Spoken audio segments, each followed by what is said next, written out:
It's Sybil Wilkes with what you need to know today, believe it or not, the 1st of August, 2024. Number 1.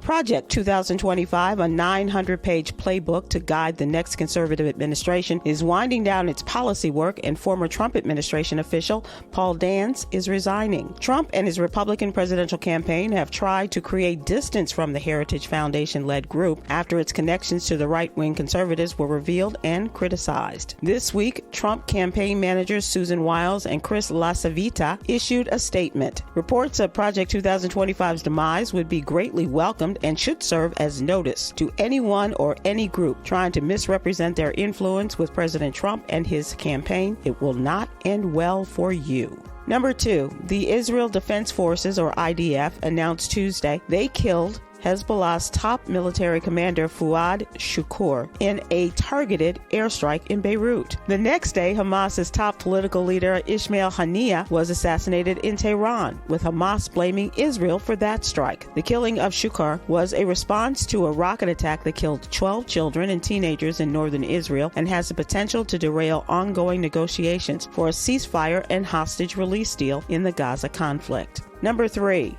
Bay Area book author Pia Jordan discovered that her late mother, Louise Virginia Lomax Winters, was one of the first black nurses in the military with the Tuskegee Airmen during World War II. Pia Jordan, who said she knew about her mother's career in nursing, but when she learned about her being one of the first black nurses in the military with the Tuskegee Airmen, she knew she had to tell anyone who would listen. Jordan learned this while going through her mother's belongings and was shocked by the revelation. Way to go, Mom. Number 4, gas prices in Michigan may influence this year's presidential election. Michigan's average price reached $3.81 per gallon, but decreased to $3.78 per gallon, still higher than last year. A study called Presidential Approval and Gas Prices found a correlation between gas price increases and decreased presidential approval from 1976 to 2007. Number 5, police often respond to individuals in mental health crises. Officers are more likely to use force in these situations, increasing the risk of harm. Tragically, this was the case for Sonya Massey, a 36-year-old black woman in Springfield, Illinois. At a press conference, attorney Ben Crump highlighted the need for a non-police response to mental health crises, such as a dedicated mental health team or unarmed alternative first responders. Here's your daily inspiration from Yogi's Jewels. Be kind to yourself, especially during tough times,